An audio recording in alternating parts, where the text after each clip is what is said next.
Sometimes the most powerful stories are the ones we've never heard before, buried in history, overlooked in classrooms, and ignored in mainstream narratives. But they shape who we are, how we lead, and why we show up. Today's guest, Brandy Ryan, Director of Equity, Diversity and Inclusion at Canada Post, shares her extraordinary personal and professional journey from being a fourth-generation Black Canadian whose ancestors built a thriving community in the Northern Prairies to leading one of the country's most wide-reaching inclusion efforts. Brandy reveals how storytelling, transparency, and grassroots engagement are the keys in reaching employees in every corner of Canada, even those without digital access. Before we dive in, a quick favour. If you love these episodes and want to support our mission to amplify voices that matter, please hit that subscribe button and share this podcast with someone who needs to hear it. It really does make a huge difference. Now, without further ado, let's jump into my conversation with Brandy. Enjoy. Hi, Brandy. Welcome to the All Inclusive Podcast. Hi, Natasha. How are you? I'm good. How are you doing this morning for you? I'm well. Je vais bien, merci. Great. So let's jump straight in. Let's get started. You have had an incredible career and you're now leading inclusion efforts at one of the world's largest employers in Canada. So tell us a bit more about that journey. What led you to take on this work? Yeah, thank you so much for inviting me. I'm really pleased to be here and glad we were able to connect. When I think back to my journey and, what led me to this current role, it wasn't a direct straight line. I worked in a lot of different areas. So I worked in largely human rights across every area, but I worked in different industries. I worked in banking, I worked in fashion, I worked in cyber security. I worked in consulting, Big Four consulting. So I had a lot of different roles, and most of those roles were largely, HR focused, but across different organizations and in different industries. But I can definitely say I'm so happy to be in a EDI specific role right now. And I've been working in the EDI space, I would say, like corporately for maybe over 18 years. I also do a lot of community work, and I worked with a lot of school boards to advancing their curriculum, specifically around Black Canadian history in particular, because in Canada, there's not a lot of education around Black Canadian history. And so my family came to Canada in the 1900s, like around 1904, from the US. And we settled, my ancestors settled in the northern prairies of Alberta, many years ago. It's the largest and most northern pioneer organization community that existed back then. And so I'm fourth generation now, so my family's been in Canada for many years. And it is something that is not well known, not only not in Canada, but across the world, but specifically in Canada, it's not well known. So usually when I come across people, they assume, oh, I'm of Caribbean descent or something. And I would say, no, I'm Canadian. Sure, you live in Canada now, but where are you really from? I Yeah, where always do you get actually questions. originate from? Exactly. Yeah, And both yeah. my parents, right? Oh, So wow, that's there were great. only 40 families that came across to Canada through that pioneering journey, because once it was actually there was a flyer that went out in the US that the Canadian government sent about settling the last Great West. And there was all, according to them, obviously Indigenous peoples were there first, but according to the government, they wanted settlers. And so there was this, trying to push to get people to, come and, work the land and build places, communities, and things like that. So obviously this is like post Jim Crow era, and things were not the best for a lot of people of color, specifically Black and Indigenous peoples in the US. So they responded to that flyer and came to Canada. But once, the government got wind of like, oh, there's 40, like there's all these Black people coming across, they pretty much put a stop to that because they were not intending that to be their audience. They were Mm-hmm. expecting more European settlers to come and settle. So that's why there was just sort of one cohort of like 40 families that settled there. And, grew a big community, worked, and lived alongside Indigenous communities to survive out in the cold northern tundra of Canada back then. And so usually that's a story that I have to tell most people when I have to talk. That's the first question I get. Where are you from? What are Yeah. you mixed with? Like, I get these questions all the time. So I would have to explain, yes, I'm Canadian. This is why, this is how long my family's been here. This is the history around that settlement. And Canada Post issued some stamps in, I would say, February 2021 was the Black History stamp for Amber Valley, which is this community, this northern community that Oh, I'm that must referring have to. been such an amazing moment to see It that recognition. totally was. Mm. And, it was a big deal for my family. I bought stamps for, my aunts, my mom, and everybody. Like, it was just, I thought, wow, Canada Post really dug into Black History crates for this. Like, this is amazing because this is also part of the work I was doing with the school board, was educating people on, how long Black people have been in Canada and that we have a specific history and all this. Because the other question usually I will get is like, where are you from? When I say I'm Canadian, most people say, "Oh, you're Nova Scotian," and it's like, yes, there was a large contingent of Caribbean people that were in Nova Scotia, but I'm not Caribbean. And they would Yeah. say, "What do you mean? You must Yeah, be." yeah. So just providing that education and Mm. knowing that, like, it's, 4 generations now, we still don't know this. So I went to an event provided through the McKail Foundation, and I started talking to a lot of people. It was like a summit where we were talking about different things like education, media, and things that, affected the Black community.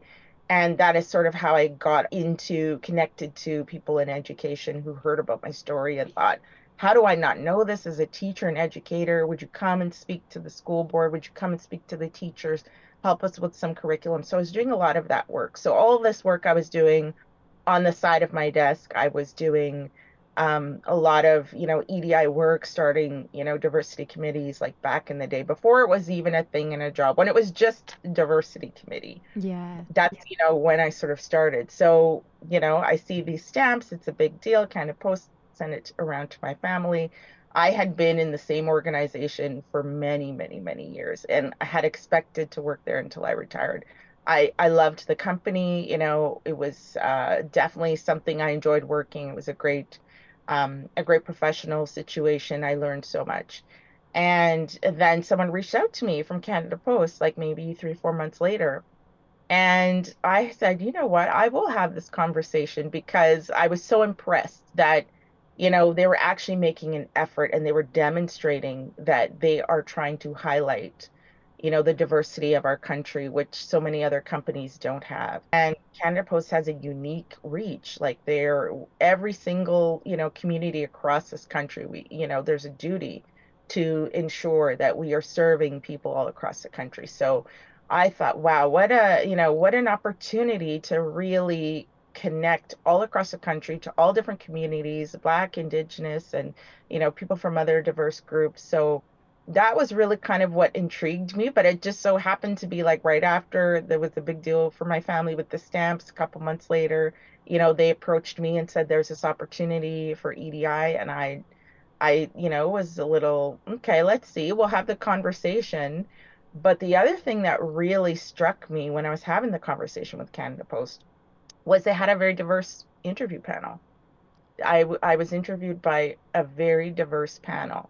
And that impressed me because by then, at that time, even though, I'd been doing EDI corporately, it was still very side of desk. I still had my HR role. People were just starting to seek out people who actually had experience in EDI Yeah. and who had lived experience and who were part of equity groups. And so I was getting a lot of outreach. People were reaching out to me, and I was, having just kind of like very passive conversations, but this one really struck me as a different type of opportunity, and an opportunity to do something very wide reaching, an opportunity to be a part of, one of the largest organizations, and an opportunity to be a part of an organization that is demonstrating that they actually care and they want to elevate the stories of people in Canada. So that was really, kind of how I came into my current role, which is Director of Equity, Diversity, Inclusion, and I also have the Human Rights and Employment Equity portfolio as well.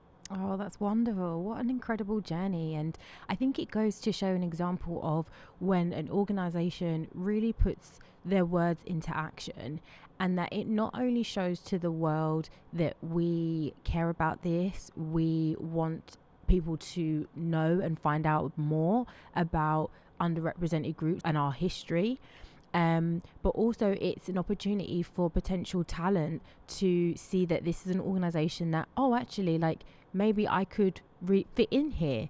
Maybe there's a place for me here.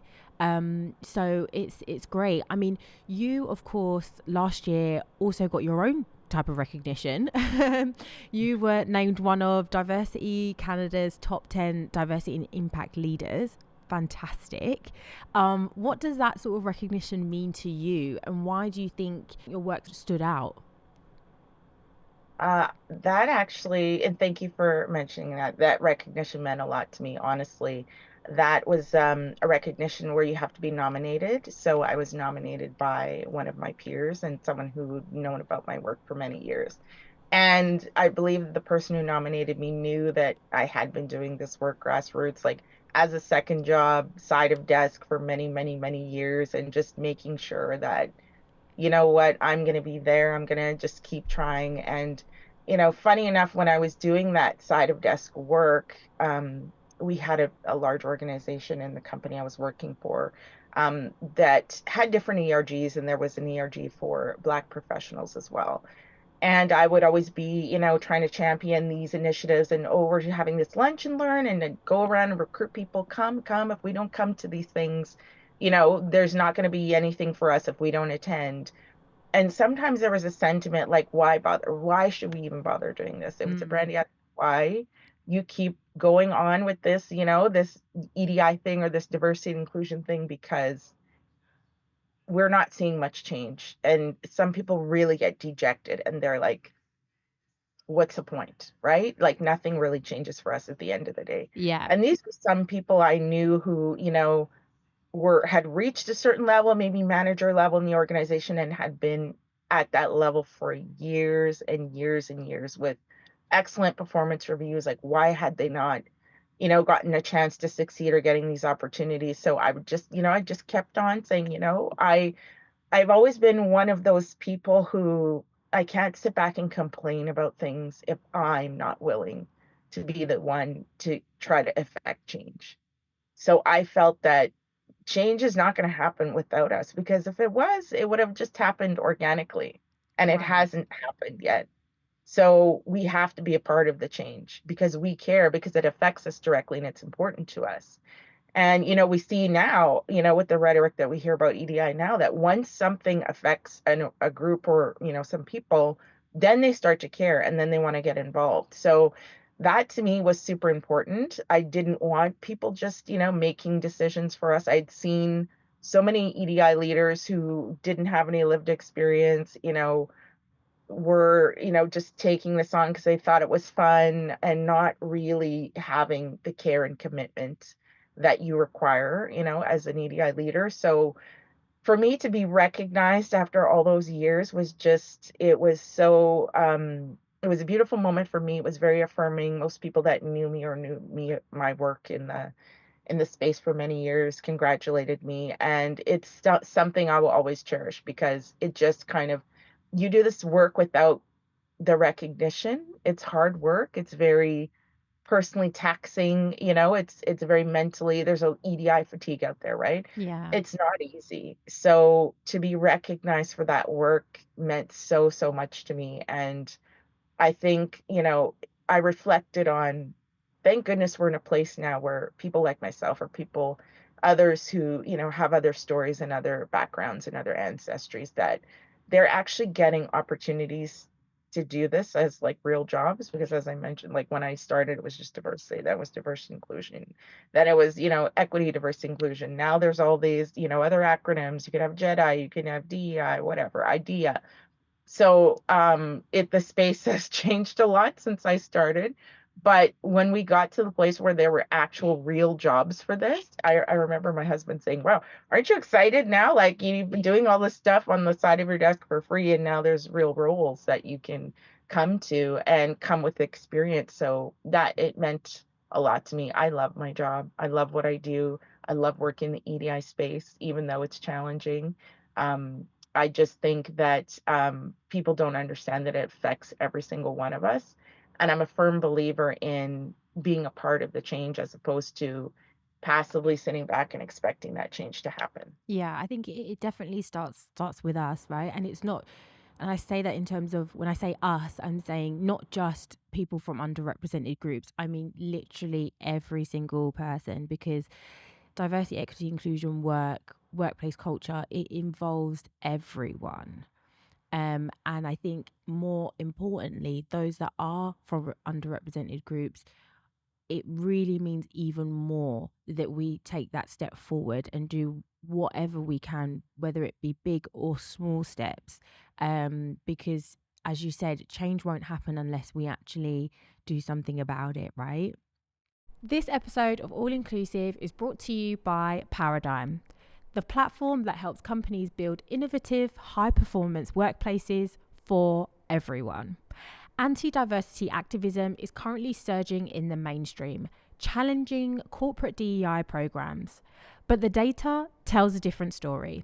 Many companies remain committed to their efforts, finding ways to evolve and embed inclusion deeper into their business practices.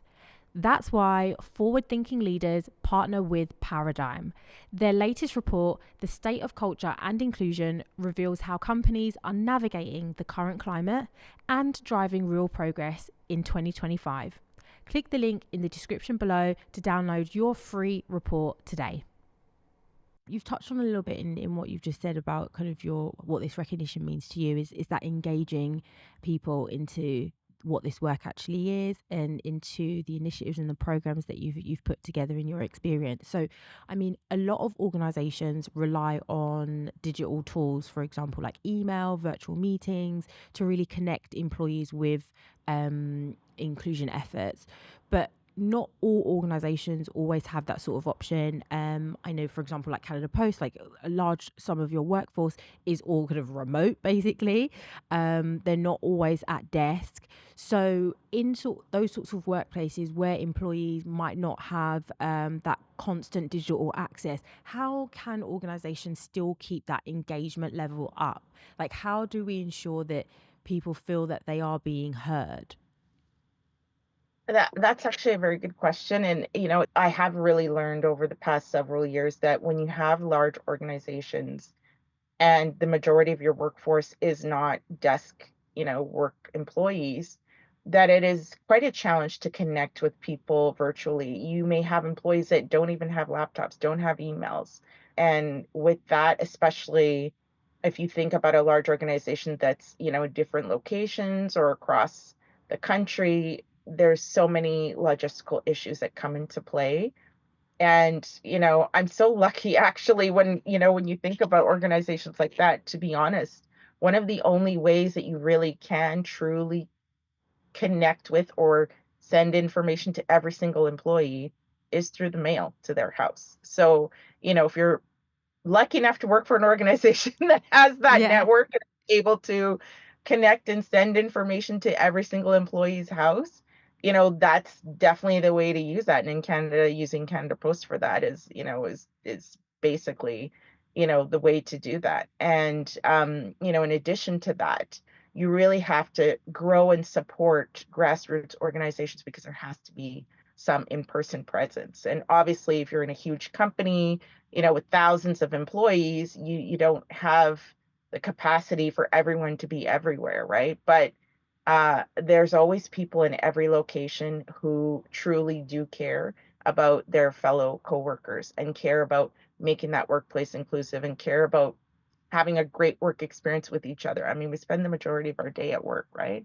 And we spend the majority of our day with different people. So honestly, there's always those champions or those local champions and connecting in with those local champions and supporting them so that they can, embed EDI in their own personal location. That's super, super important.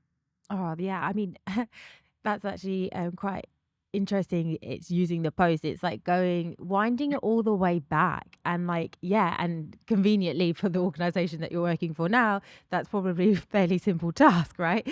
But I think it's great when you take out technology a little bit, because I think at the moment we are very much looking at forward thinking, and you've got kind of AI, which is amazing. Don't forget, like, I mean, I'm not going to discredit it. It's wonderful, and it has opened the doors to a lot of creative and innovative ways to do this work. But it is really great to hear from a leader that actually, you know what, sometimes in those situations we don't, or in our organization that doesn't always work for us, because we recognize that a lot of our workforce doesn't have access to that type of technology. And so how best can we try and reach them? And written communication in the form of post is a great way to do that. With that though, what have you found works well when you're sending out written communication? Like, is it kind of a flyer or a long letter? Like, how do you really ensure that those people are actually opening up that information, retaining it, and taking action?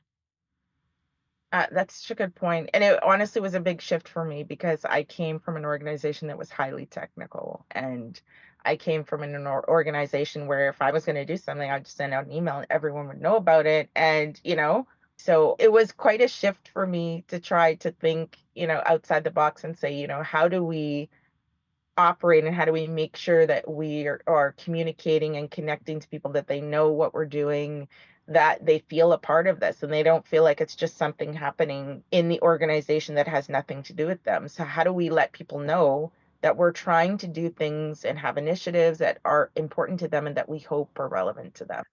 I think it's important that people understand, what is your EDI strategy, what are you doing, like specifically tell us. And that's one of the biggest things that I feel is great for organizations, is provide that transparency. Say exactly what you're going to do. You're going to send communications to an employee's house. And I also think, there's a misconception where people just think about this in terms of large urban areas, like the big cities. You know what I mean? The big cities have access to all these things, but in organizations that are large, that have a duty to connect to people all across the country, there's remote areas, there's northern areas, there's areas and communities where there's absolutely nothing that's coming into that community other than the mail. Yeah. So I think people forget that there's still those people that need to be connected to as well. And you still need to reach them. And even though we're in a highly technical world, when you have really, really large countries like Canada with northern presence and people who have been living in these communities for so long, you do have to think of how you can be inclusive to those people as well.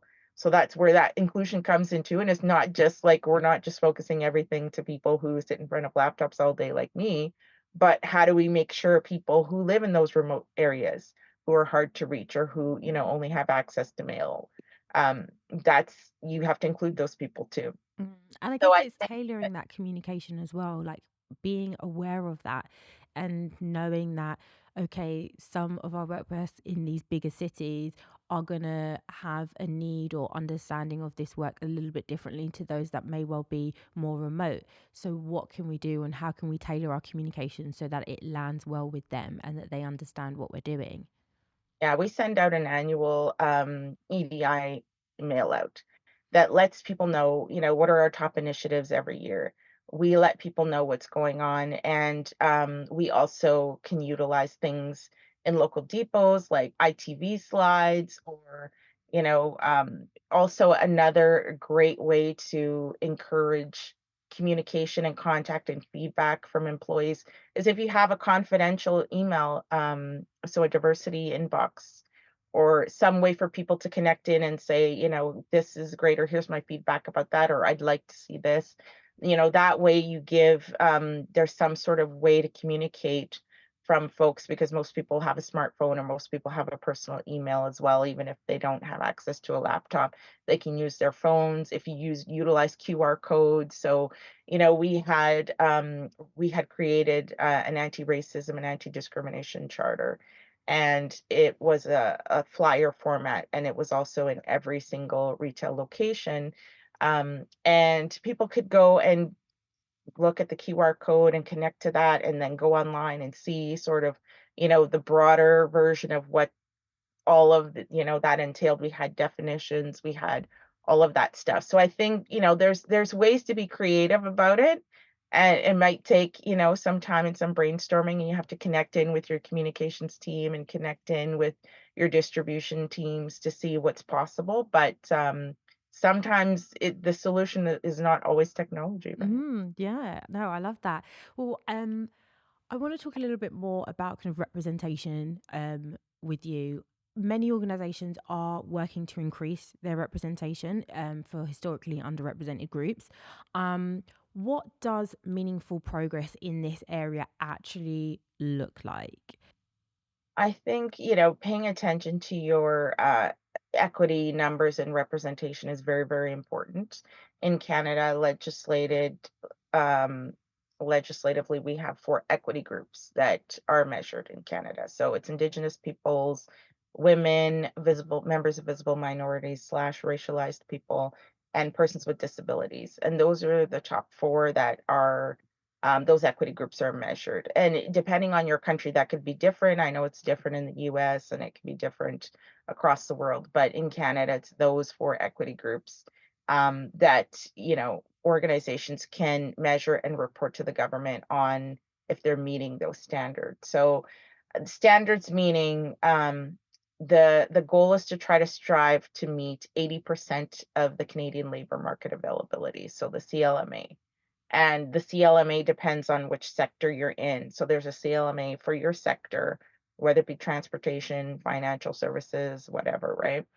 And then you want to look at what is the labor market availability in Canada for your sector. And based on what that labor market availability is your organization reflecting that, to 80% with amongst these equity groups?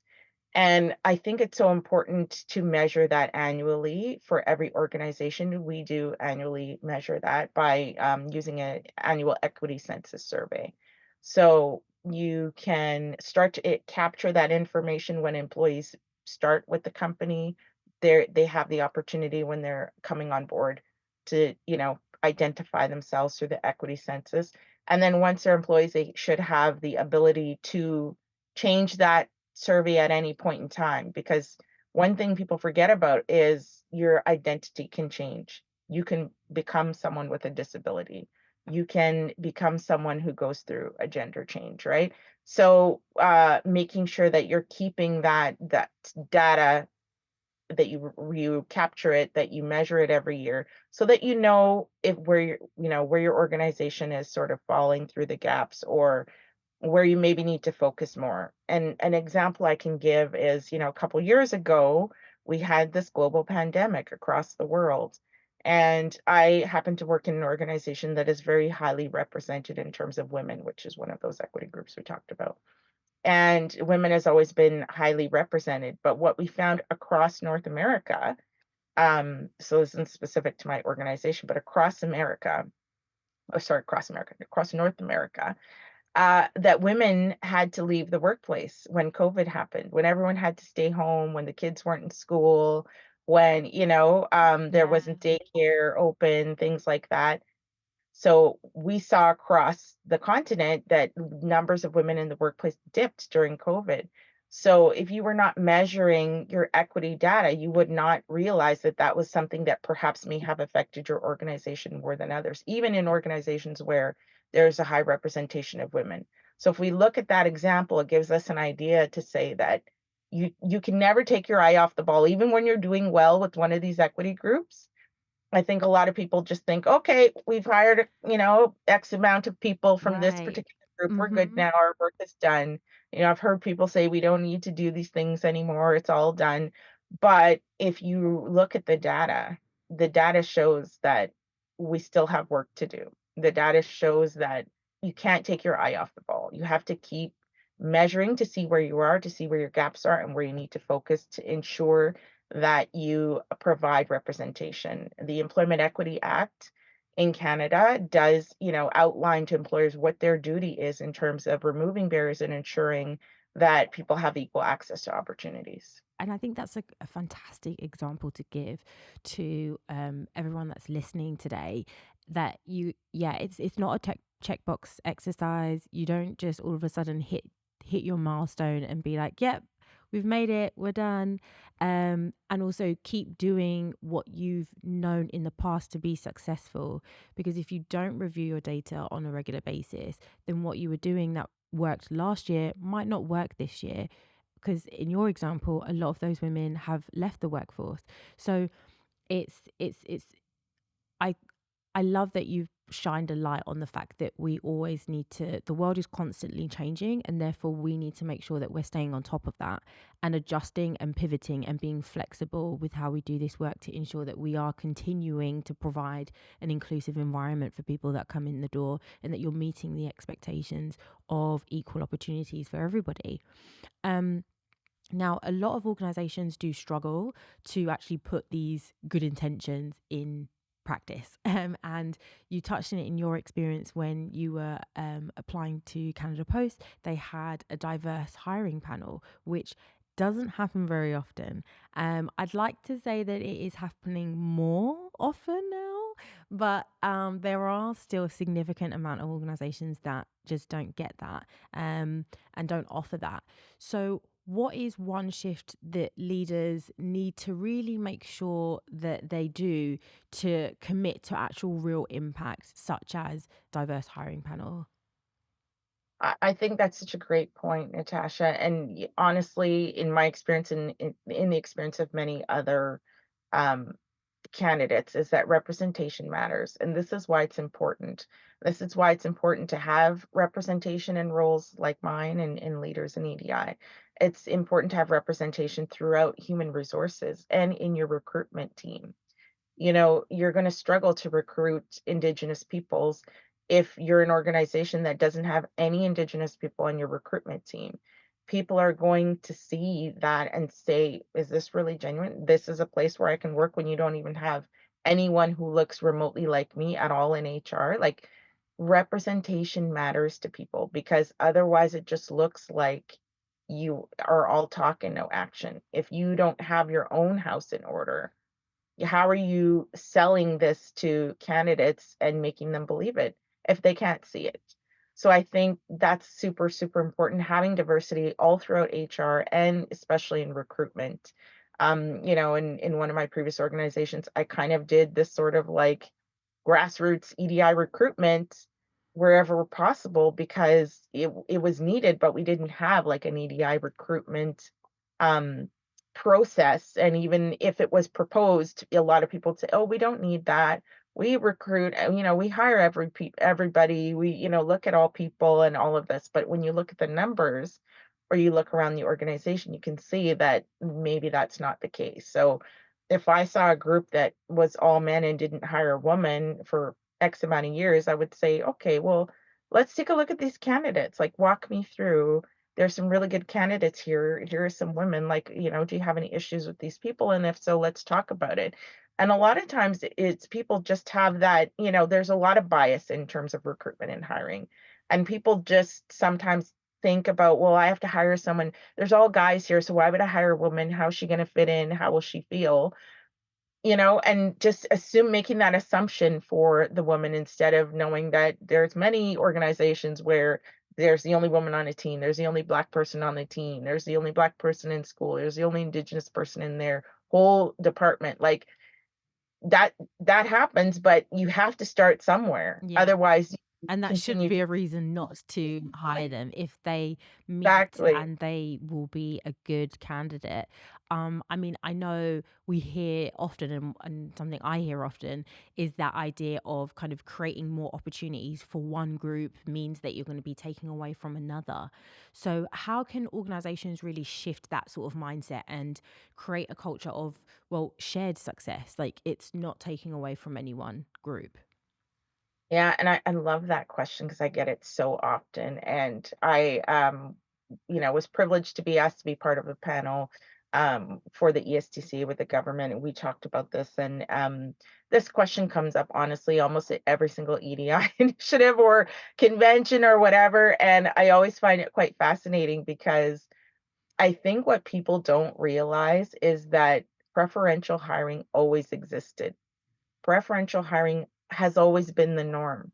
I worked in recruitment for years and years and years and years, and preferential hiring is already the norm. The difference is that the preferential hiring has always been for the particular majority group. And you can tell that by the numbers. You can tell that by the teams.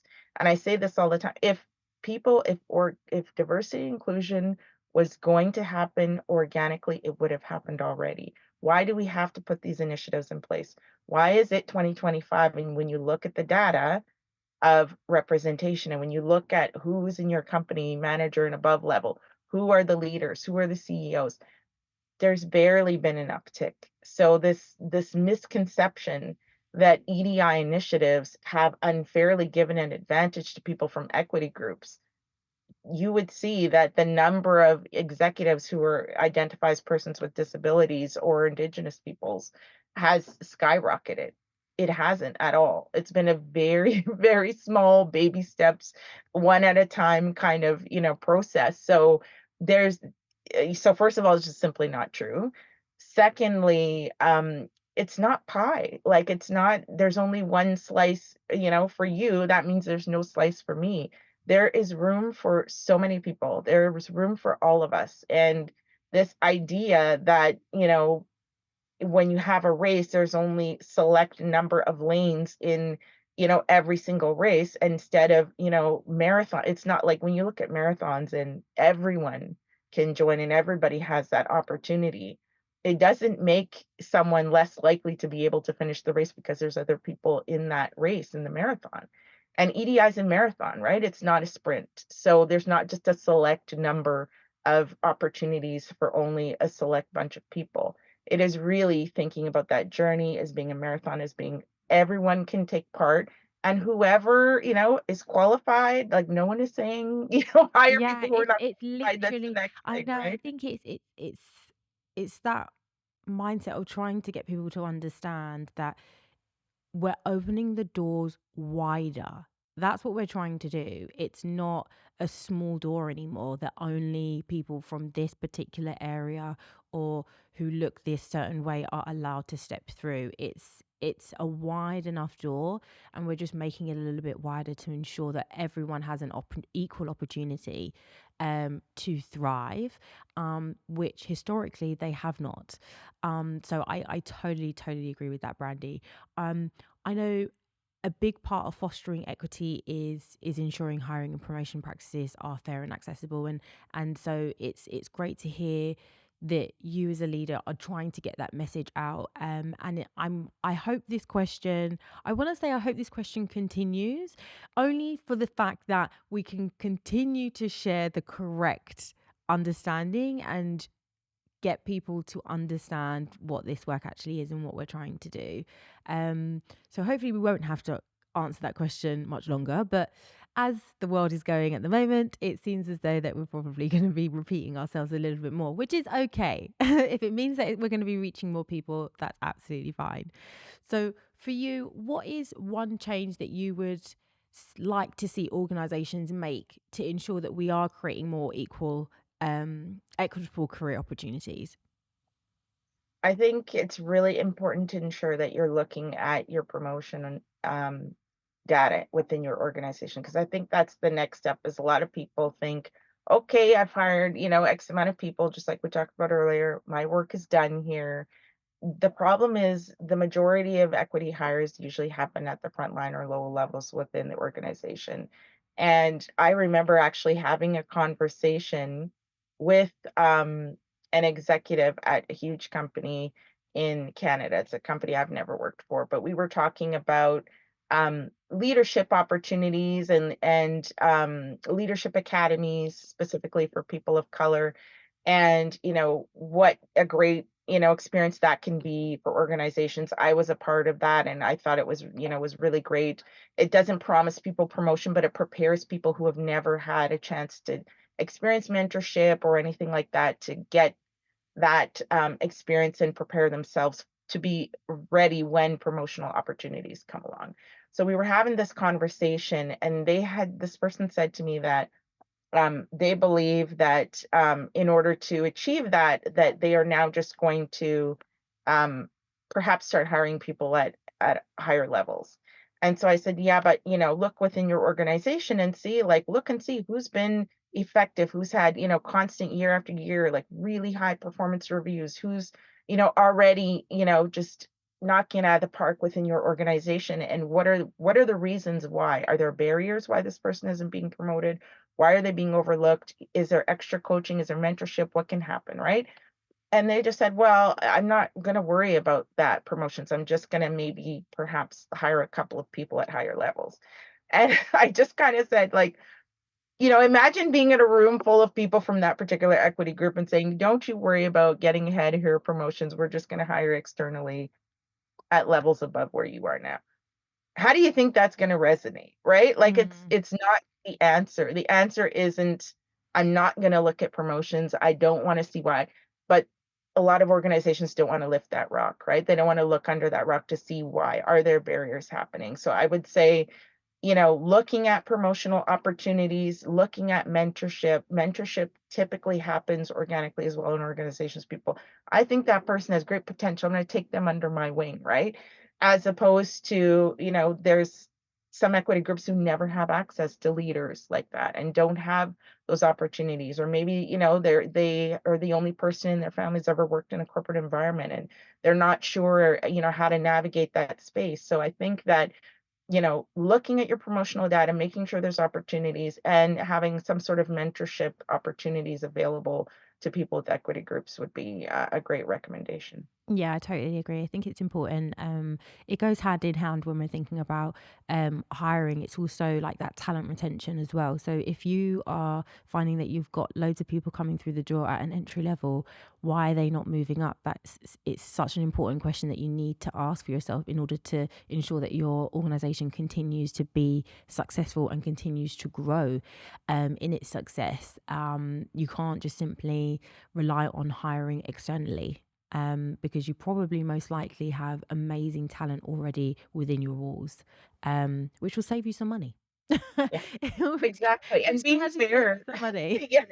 Yeah, and being fair during talent calibration, I mean, really like looking at how do you assess people? There's a lot of bias that happens during talent calibration and performance reviews where certain people are promoted for potential and other people have to prove for many years that they, deserve, quote unquote, deserve these opportunities. And that's something that we see that happens a lot. So ensuring that you have an equitable process, that you have diverse people from different equity groups as a part of the process, and that you're not perpetuating, certain stereotypes or biases when you're looking at people who are up for promotion. And I mean, like, we hear it from stories that are told from black professionals and professionals that are kind of represented, what that are from an underrepresented group, is that they have felt like they needed to work 10 times harder than someone that is from a majority group, right? And I know that's something that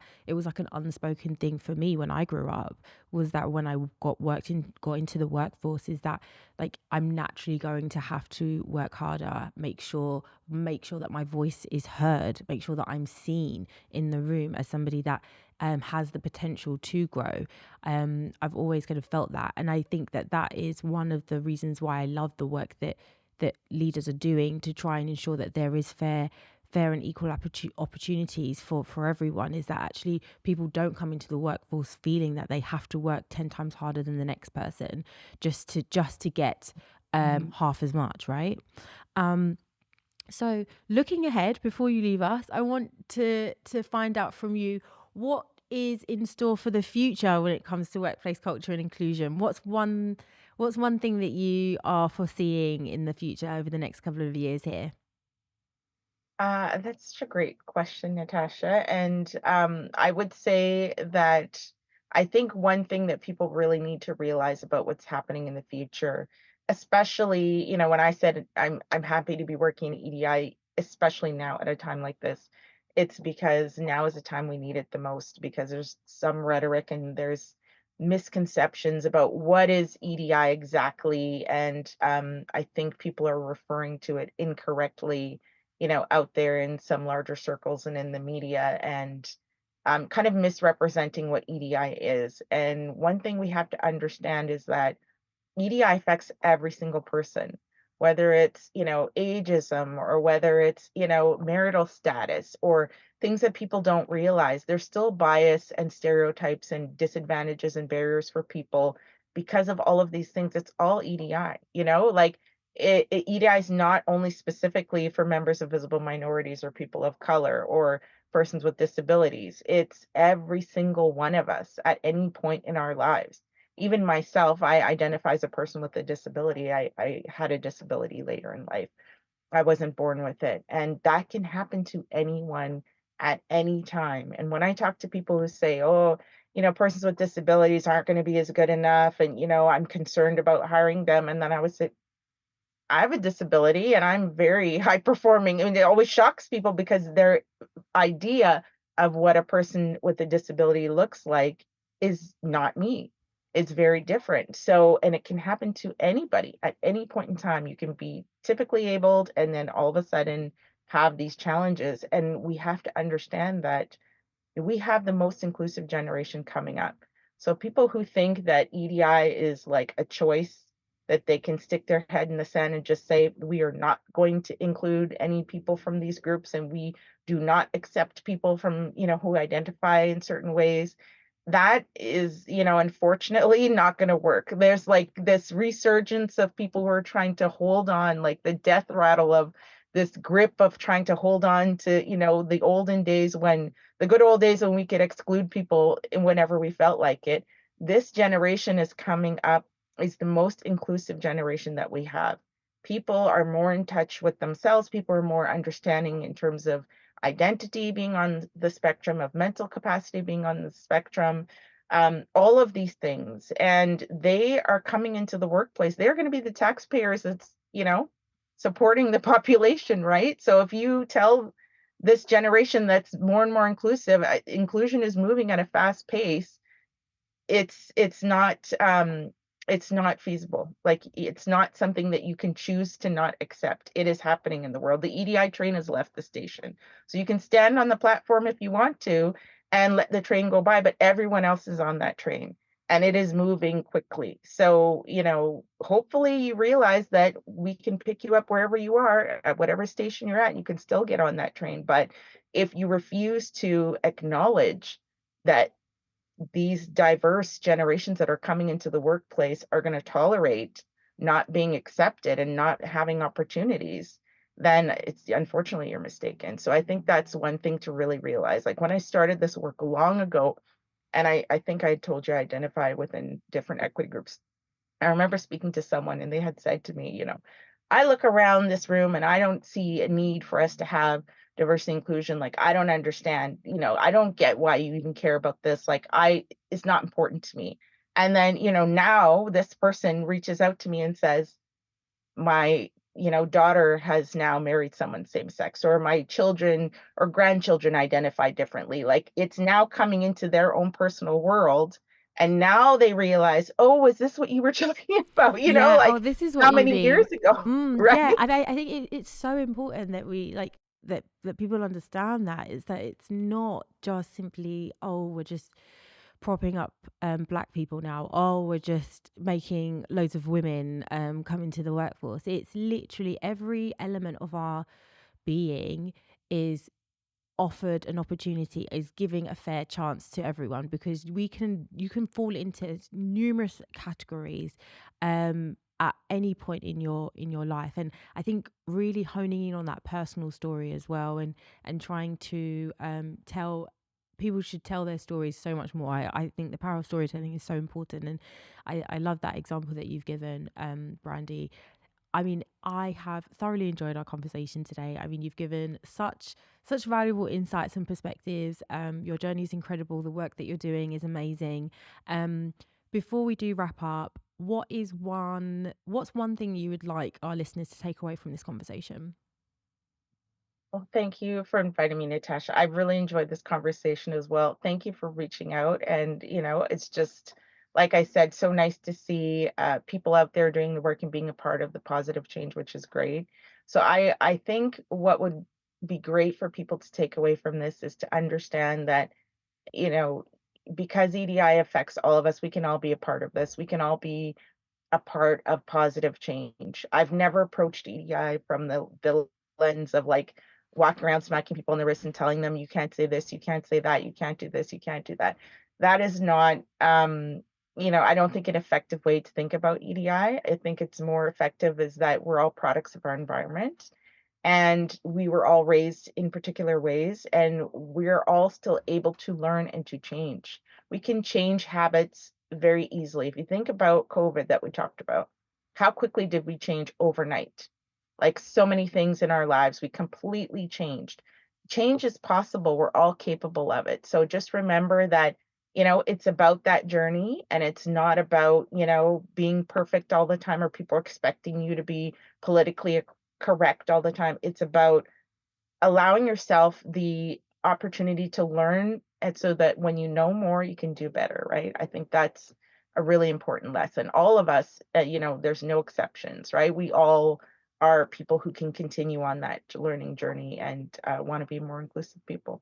Oh no, I love that, and I love that phrasing. When you know more, you can do better. I'm definitely going to put that one in my books. Thank you so much, Brandy, once again, for joining me on the show today. For everyone who's listening, if they want to follow your work, how can they connect with you? How can they learn more? Usually I use my LinkedIn. You definitely connect to me there. And I do panels. I speak at schools, school boards, universities. So just reach out to me and I'd love to connect. Oh, Thanks. that's awesome. Well, once again, Brandy, thanks so much for joining me, and until we speak again, I can't wait. Thank you. Take care, Natasha.